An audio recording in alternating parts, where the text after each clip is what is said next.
Cantemos el himno 9 de nuestros himnarios bautistas. Señor, ¿quién entrará? Jehová, ¿quién habitará en tu tabernáculo? ¿Quién morará en tu monte santo? El que anda en integridad y hace justicia, y habla verdad en su corazón. El que no calumnia con su lengua, ni hace mal a su prójimo, ni admite reproche alguno contra su vecino. Aquel a cuyos ojos el vil es menospreciado, pero honra a los que temen a Jehová. Señor, ¿quién entrará en tu santuario para adorar? Señor, ¿quién entrará en tu santuario para adorar? El de manos limpias y un corazón puro y sin vanidades, que sepa amar. El de manos limpias y un corazón puro y sin vanidades, que sepa amar. Señor, yo quiero entrar en tu santuario para adorar. Señor, yo quiero entrar en tu santuario para adorar. Dame manos limpias y un corazón puro y sin vanidades, enséñame a amar. Dame manos limpias y un corazón puro y sin vanidades, enséñame a amar.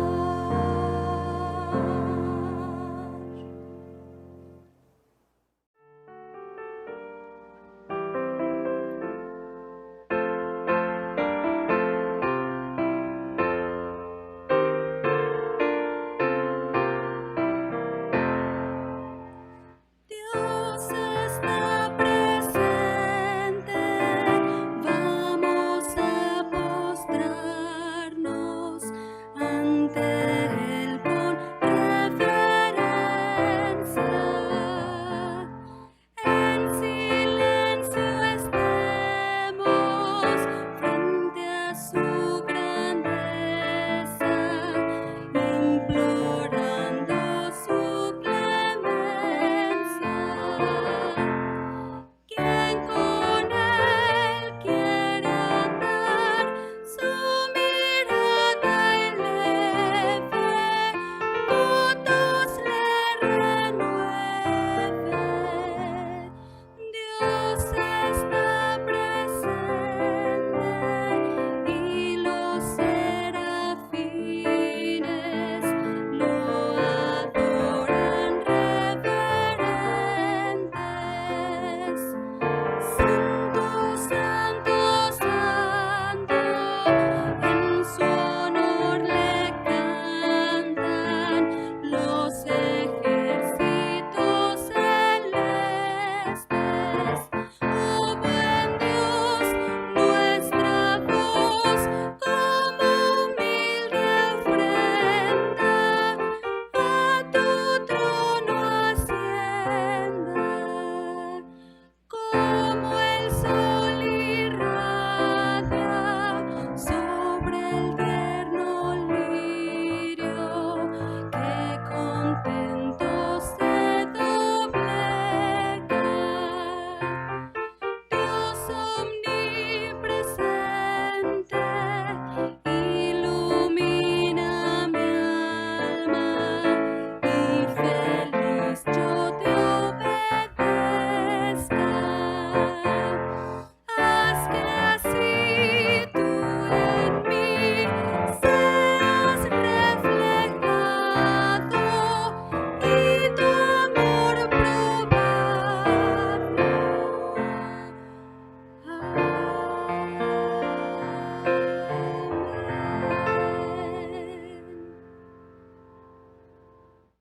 Buenas tardes, hermanos. Estamos muy felices de regresar a la actividad, en este caso una actividad grabada como es el culto del domingo en la noche, pero también a las actividades presenciales como son el domingo en la mañana, los miércoles de oración que ya están reiniciándose también.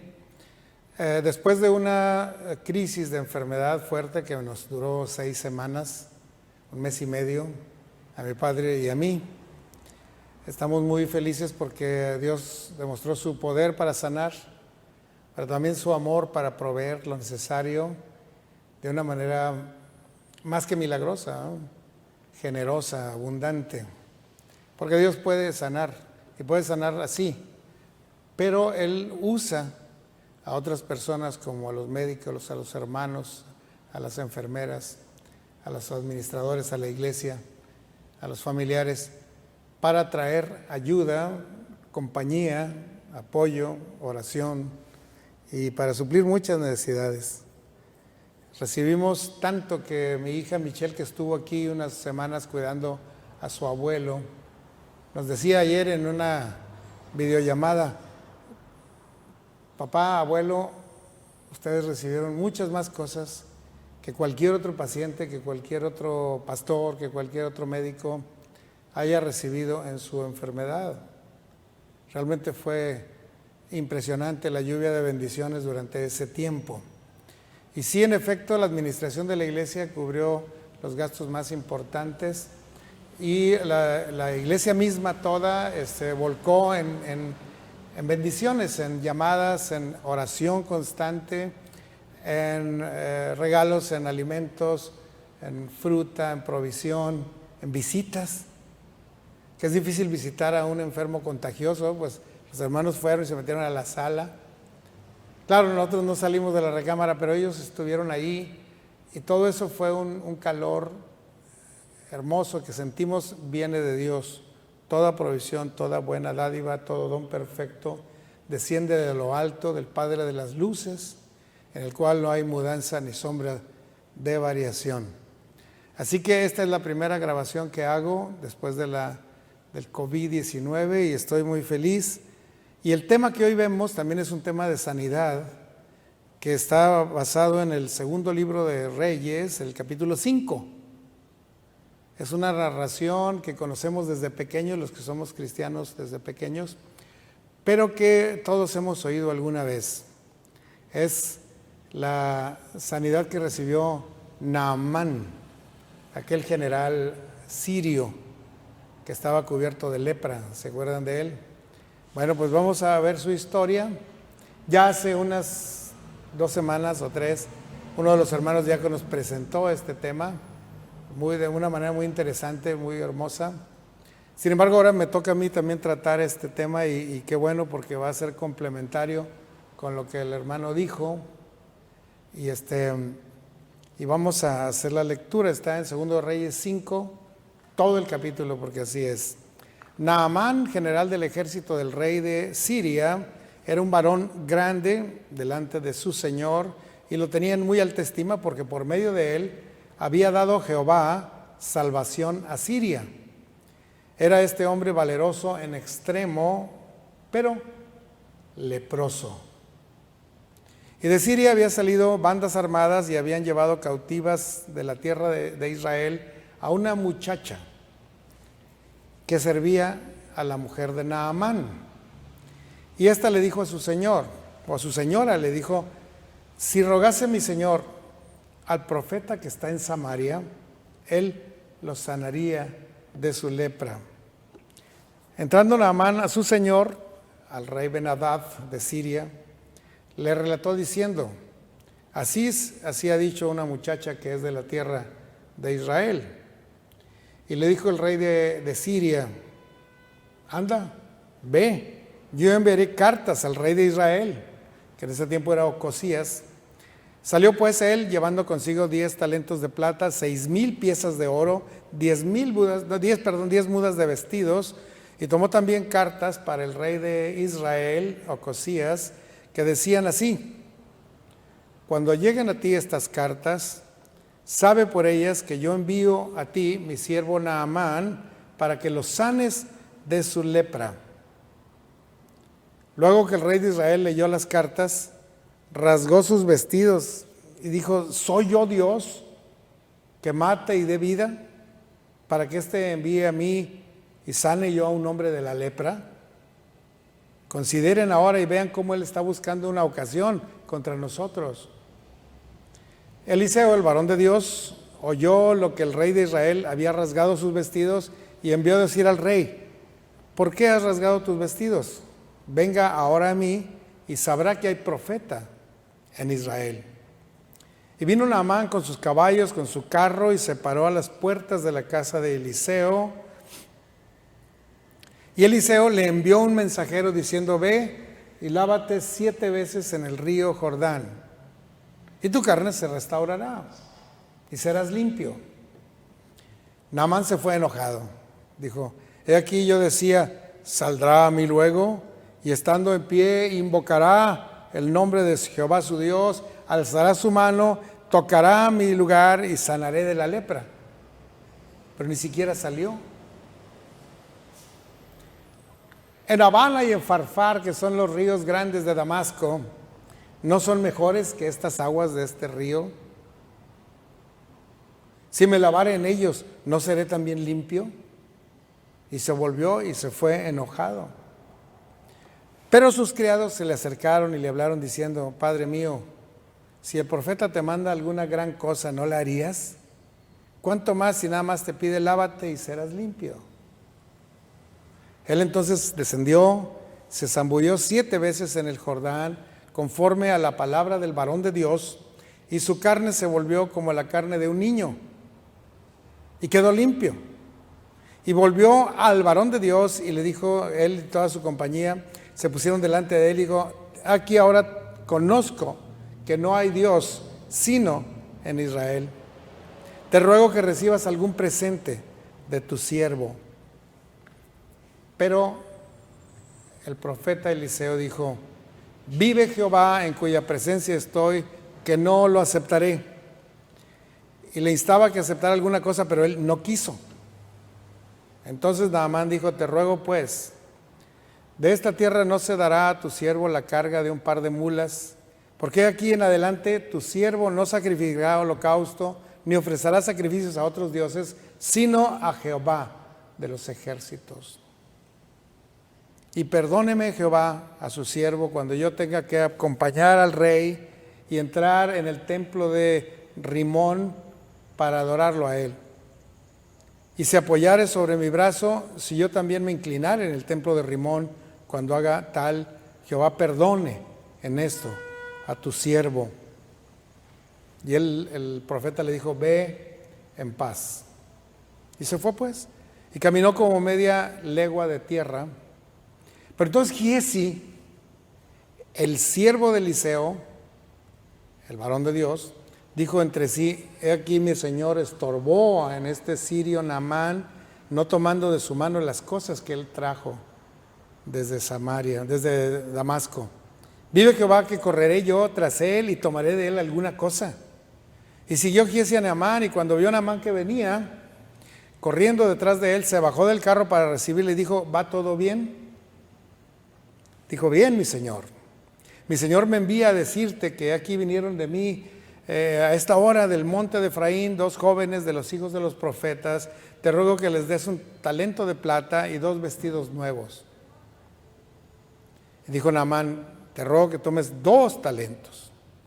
Y le insistió y les dio otros 2 talentos de plata, en 2 bolsas y 2 vestidos nuevos, y los puso a cuestas de 2 de sus criados para que lo llevasen delante de él. Y así que llegó a un lugar secreto, él lo tomó de la mano de ellos y lo guardó en su casa. Y luego mandó a los hombres que se fueran. Entró y se puso delante del señor Eliseo, y Eliseo le dijo: ¿de dónde vienes, Giesi? ¿De dónde vienes? Tu siervo no ha ido a ninguna parte. Entonces le dijo: ¿no estaba también ahí mi corazón cuando el hombre volvió su carro para recibirte? Es tiempo de tomar plata y vestidos, olivares, viñas, ovejas o bueyes, siervos o siervas. Por tanto, la lepra de Naamán se te pegará a ti y a tu descendencia para siempre, y salió delante de él leproso, blanco como la nieve. Esa es la historia que la Biblia registra en el capítulo 5 del segundo libro de los Reyes. Algo impresionante. Impresionante por el milagro que opera al sanar a Naamán. Impresionante por el milagro negativo que opera cuando la lepra de Naamán se pasa a Giezi y a su descendencia. Pero lo más impresionante de todo no es que alguien se enferme o alguien que se sane, porque esto es físico, sino que la voluntad de Dios y el propósito de Dios se ponen bien manifiestos en este pasaje. Hay muchos personajes en esta narrativa, desde la niña que fue llevada cautiva a Damasco y que servía como sirviente ahí en la casa de Naamán, la esposa de Naamán, Naamán mismo, el rey Bel-Hadad, rey de Siria en Damasco, y luego el rey Ocosías en Jerusalén, en Samaria, y luego nada más que el varón de Dios, que era Eliseo, y otro personaje, Giezi, un religioso también, un siervo de Eliseo que probablemente iba a heredar el oficio de profeta y el espíritu profético de Eliseo. Esos fueron los personajes importantes de esta narrativa. Pero vamos a ver unos 4 puntos importantes. Primero, ¿quién era Naamán? Naamán era un hombre fuerte del ejército, general del ejército del rey de Siria, valeroso en extremo, valiente y valioso, al mismo tiempo las dos cosas, ¿no? Hay gente que es valiente pero no es valiosa, hay gente que es valiosa pero no es valiente. Él era valeroso, valiente y valeroso, las dos cosas. Su nombre Naamán, traducido de su lengua, es un hombre agradable, afable y favorable, y hacía honor a su nombre. Quiero decir, era un hombre obediente, sujeto, respetuoso de su rey, Bel-Hadad. Era un hombre valiente, tratable con su ejército. Era un hombre atento a lo que decía la servidumbre, que escuchaba la voz de la niña que estaba sirviéndole e hizo caso y obedeció. Era un hombre generoso y espléndido. Lo sabemos porque las ofrendas que llevó y las ofrendas que ofreció, e incluso la ofrenda que le dio a Giezi, fue rica. Estamos hablando de talentos de plata, estamos hablando de monedas de oro, estamos hablando de vestidos lujosos. Era un hombre atento a la voz de Dios, apreciado en gran manera por el rey Bel-Hadad. Fíjese pues que era un hombre muy, muy positivo, muy fuerte, distinguido, etc. Pero estaba enfermo. Era rico, era jefe militar, tenía muchas posesiones, pero estaba enfermo. Y esa enfermedad que tenía el gran Naamán era una enfermedad incurable.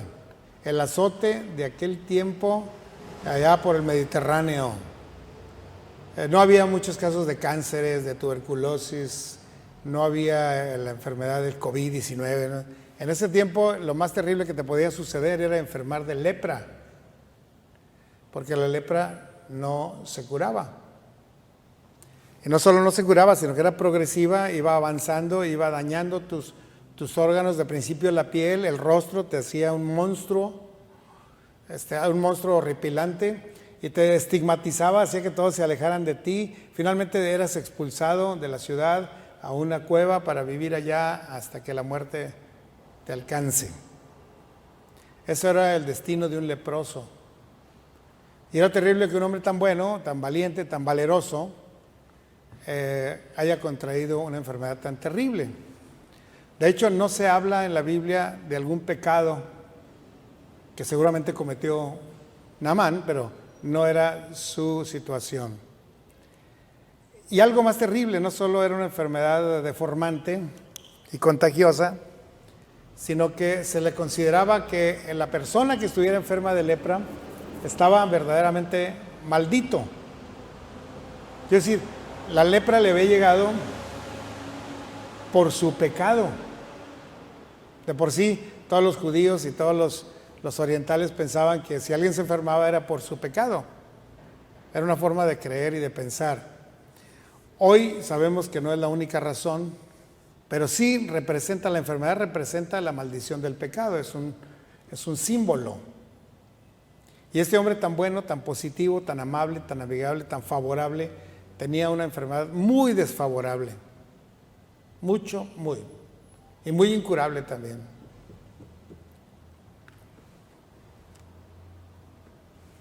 Pero vemos aquí en este capítulo 5 del segundo libro de Reyes una serie de poderes que pudieran haber servido para atender y curar esa lepra.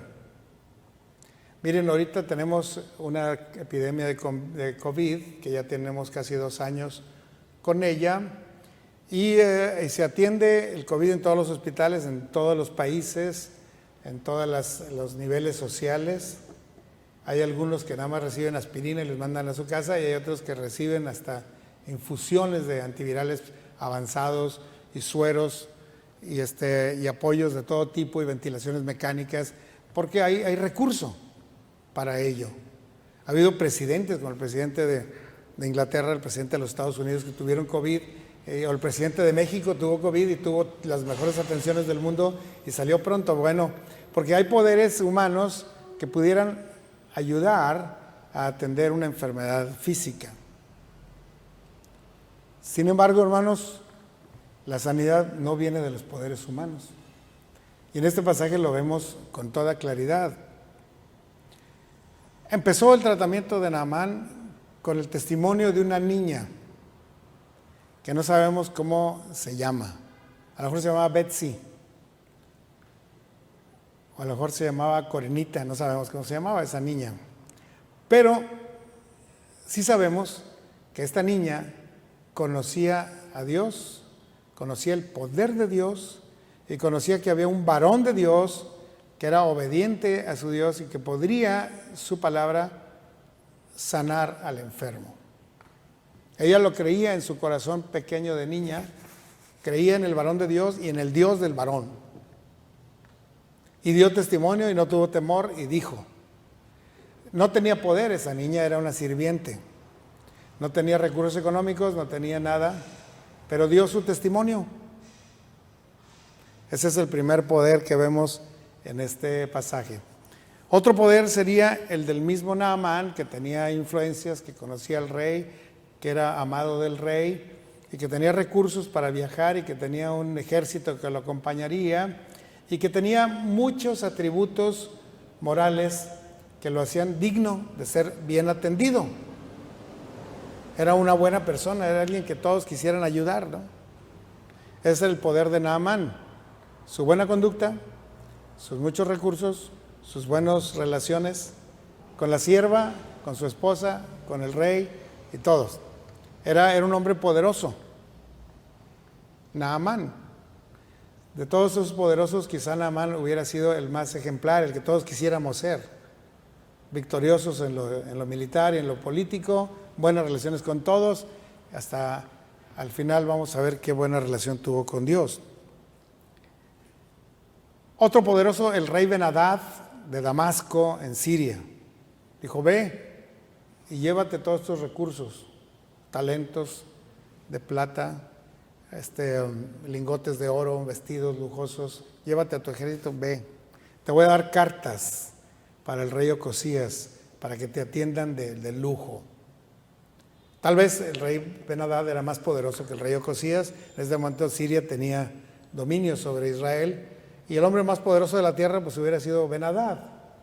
Y estaba a favor de su empleado Naamán, de su general, y le escribió cartas y le dio regalos y ve, ándale. Le dio permiso, atiéndete. Era un poder. Luego está el poder del rey Ocosías, que tenía poder político sobre Israel y que tenía conocimiento de Dios, pero ni siquiera se acordó que había un profeta del Altísimo. Quizás la niña estaba más consciente del profeta del Altísimo que el rey Ocosías, que dijo, oye, pues ¿para qué me mandas a mí? ¿Soy yo acaso Dios para que le dé vida o salud, para que pueda yo atender y curar una lepra? No soy Dios. Así que esto me está mandando a Ben-Hadad para crear una ocasión de conflicto y luego atacarnos. Porque ¿cómo voy yo a sanar a este leproso? Y rasgó sus vestidos. El poder de Ocosías era bien limitado, bien pequeño, bien chico. Y luego vemos el poder de Eliseo. No tenía dinero, no tenía buenas relaciones ni siquiera con el rey, no tenía conocimientos científicos, no tenía medicamentos ahí, no tenía equipo, no tenía un hospital, no tenía nada. No tenía medicamentos para curar la lepra, que hoy sí hay, no los tenía. Pero tenía una relación poderosa con Dios, una fe bien depositada, un conocimiento del propósito de Dios, y sabía el poder de Dios para sanar, y sabía la voluntad de Dios de sanar y salvar. Ese era el poder de Eliseo. Son poderes muy distintos, ¿no? Así que si alguien cree que Naamán es el mejor hombre en este capítulo, seguramente no. Eliseo es el mejor hombre en este capítulo porque confía en Dios. Y Naamán todavía no conocía a Dios. Ahora, Dios puede sanar y puede salvar. Y todos los que estamos aquí, todos los que están conectados en la Facebook y YouTube, creemos que Dios puede sanar y que puede salvar. Sin embargo, la mayoría de los enfermos no se sanan. Y la mayoría de las personas del mundo no se salvan, sino que mueren en condenación. La voluntad de Dios es que todo el hombre se arrepienta y viva. Dios quiere que ninguno perezca, que todos procedan al arrepentimiento. Eso lo conocemos y lo creemos como lo creía Eliseo, sin duda.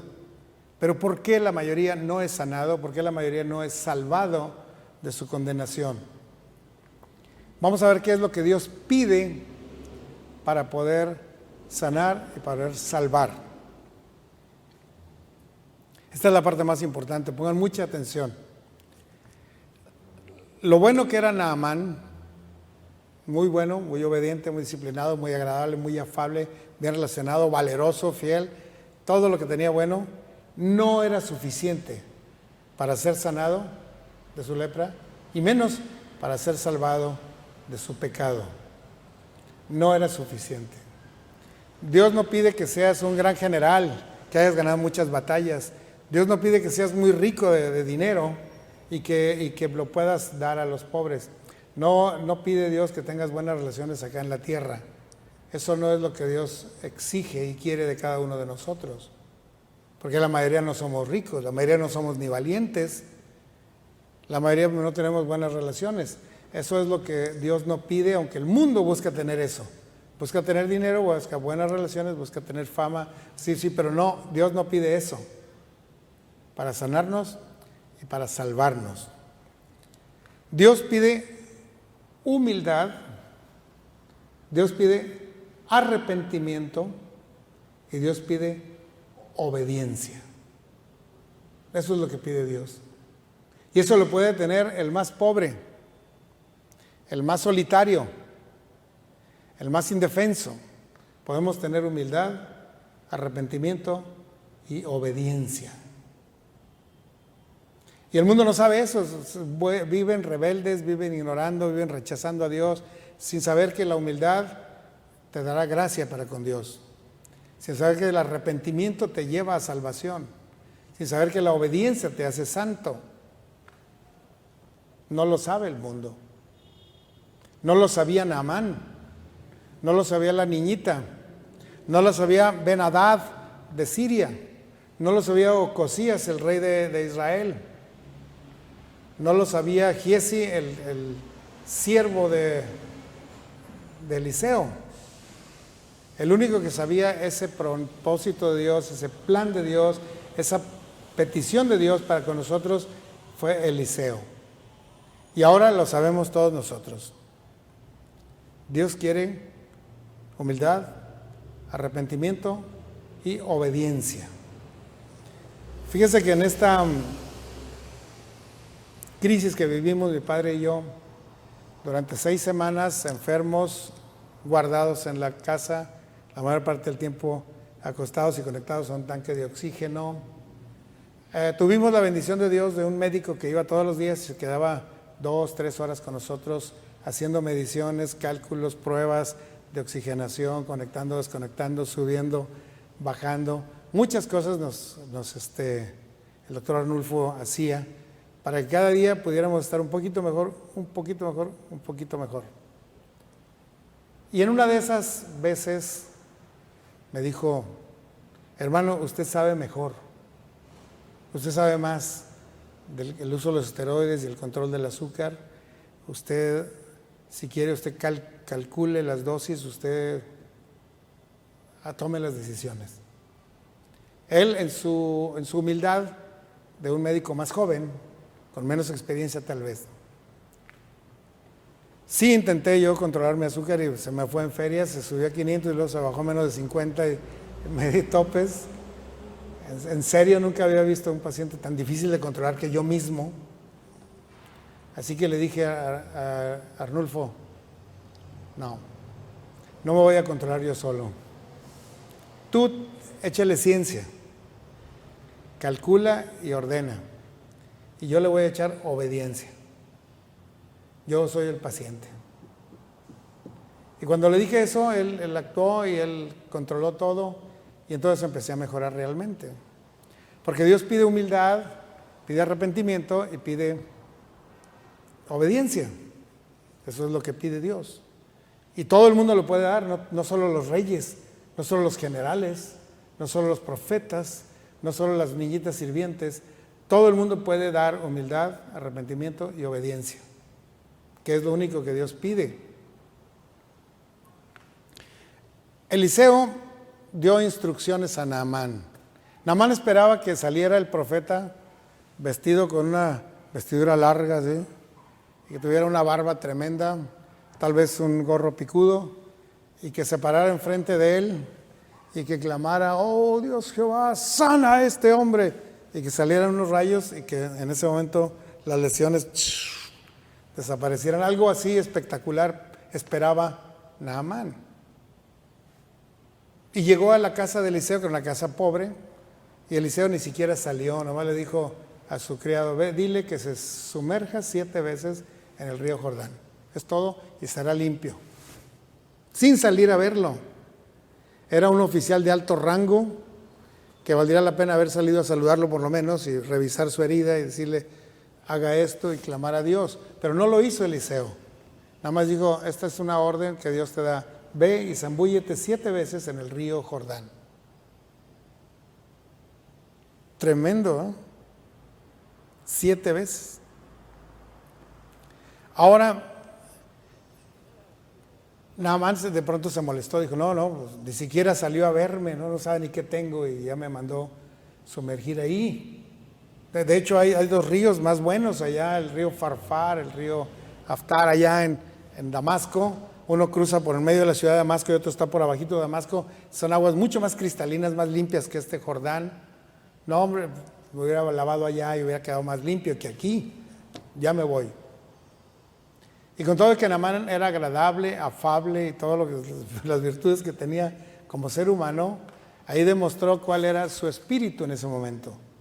Un espíritu rebelde, de desobediencia, de desacato, de ya me voy. Pero Dios usó a sus siervos y le dijo: oiga, ven, Señor mío, Padre mío, venga. Si el profeta le hubiera pedido algo muy difícil o muy caro, usted lo hubiera hecho. ¿Por qué no se sumerge 7 veces? Ok. El arrepentimiento se mostró cuando Naamán, que se iba enojado, decidió regresar y obedecer. Eso es arrepentimiento, ¿no? Voy a dejar de hacer mi voluntad de irme y voy a hacer la voluntad de Dios que me manda regresar. Así que en ese momento estaba pidiéndole a Dios humildad, que se sumergiera en un río fangoso. Eso es humildad. ¿Quién se quiere meter a un río fangoso? Y luego le está pidiendo que se arrepienta. No que haga su voluntad, sino que haga la voluntad de Dios. Eso se llama arrepentimiento.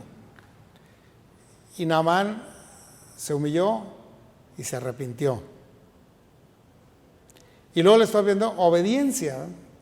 La obediencia pues era sumergirse y lo hizo. Y el acto de sumergirse mostró la obediencia y Dios entonces manifestó su poder. Dios manifiesta su poder cuando nosotros mostramos obediencia. Si la iglesia decide obedecer las instrucciones de Dios, sus mandamientos, su gran comisión, y vamos, es decir, porque dice, por tanto, id y hacer discípulos en las etnias. Si nosotros mostramos obediencia, Dios va a mostrar su poder. Nosotros no creemos que vamos a alcanzar a nadie, Dios los alcanza. Y levanta nuevas misiones, nuevas iglesias, nueva obra, un avivamiento en la iglesia misma, porque nosotros mostramos humildad, arrepentimiento y obediencia. Ahora, Naamán fue sanado y todos los relatos que yo he escuchado desde niño enfocan en la salud física de Naamán, que teniendo lepra, una enfermedad incurable, estigmática, deformante, horrible, fue sanado. Y su piel se hizo como la de un niño pequeño, más hermosa todavía que la de la niña que lo mandó con el profeta. Sanado totalmente. Y eso es maravilloso y milagroso y todo el mundo quisiera ver eso, lo físico. Pero aquí vamos a evidenciar la mejoría que tuvo Naamán en lo espiritual, en lo moral. Porque también se ve, y se ve más fácilmente y es más importante. En primer lugar, la evidencia de que Naamán se convirtió al Dios de los cielos es que obedeció. Y la mejor forma de obedecer es el bautismo. ¿Se acuerdan que vamos a tener bautismos el próximo domingo, el domingo 21? Bueno, eso es un acto de obediencia. Él se sumergió 7 veces. Nosotros vamos a bautizar a 20 y tantos hermanos que se decidieron obedecer el plan de Dios de sumergirse en las aguas del bautismo. Es el primer acto de evidencia que tú te has convertido al Señor. Los que no se han bautizado ahorita, que me están viendo, piénsenlo. Tienen que prepararse y bautizarse muy pronto. Segunda evidencia de que Naamán se convirtió fue la gratitud. Porque cuando alguien es sanado, lo primero que quiere hacer es venir a traer ofrendas al Señor. Demostrar, yo quiero agradecerle a Dios por medio de mis ofrendas. Es una forma de gratitud muy contable, muy real, muy efectiva. No hablamos, si Naamán es rico, pues traerá ofrendas ricas. Si yo soy pobre, pues traeré ofrendas sencillas. Pero gratitud es una evidencia de conversión.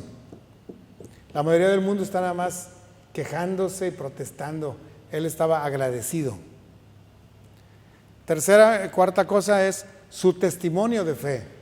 Él dijo, de aquí en adelante no ofreceré ninguna ofrenda, ni adoraré a ninguno de los dioses, ni a Rimón, que era el dios de los samaritanos, de los damasenos, sino a Jehová de los ejércitos.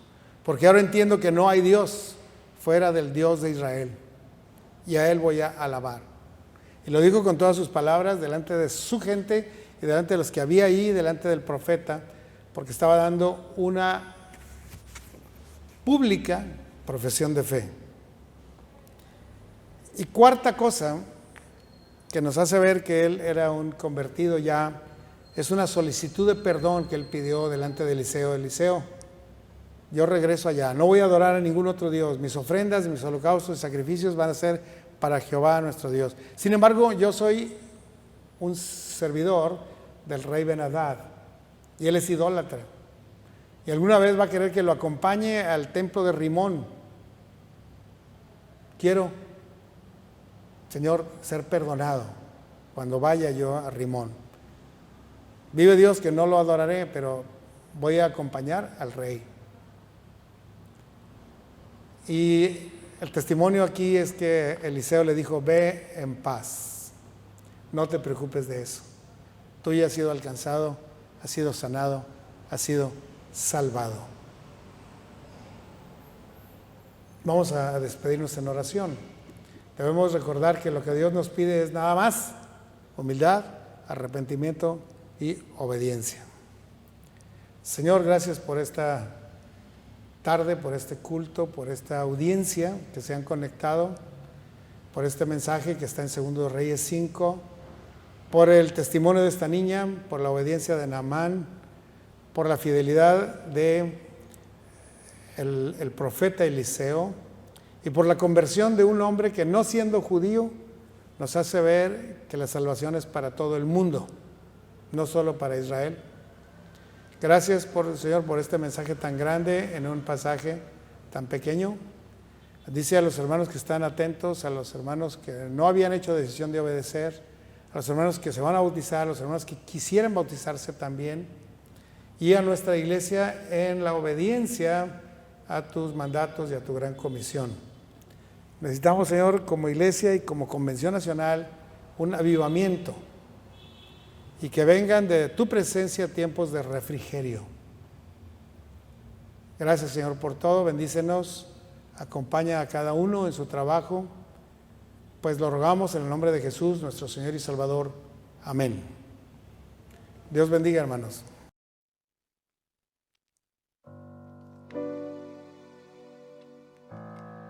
Como siervos de Cristo, de corazón, haciendo la voluntad de Dios.